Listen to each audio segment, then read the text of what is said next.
Teka muna mga kapatid, magnilay muna tayo. Sa Ebanghelyo ngayon, sinabi ni Jesus, nakikinig sa tinig ko ang aking mga tupa. Kilala ko sila at sumusunod sila sa akin. Ipinapaalala niya na ang tunay na kanya ay nakikilala ang kanyang tinig at hindi nawawala kailanman.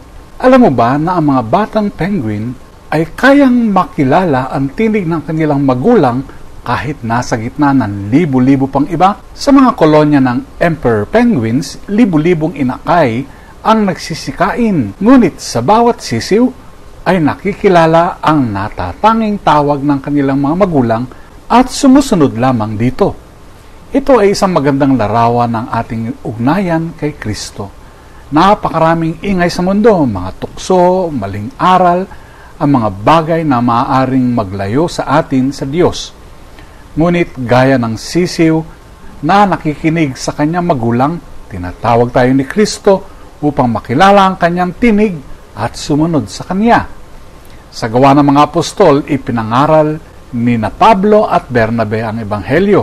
Ngunit hindi lahat ay nakinig. Ang iba ay tumalikod.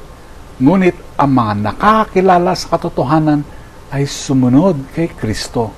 Samantala, sa Aklat ng Pahayag, ipinakita ang isang dakilang karamihan sa langit, ang mga sumunod sa mabuting pastol at dinala sa buhay na walang hanggan.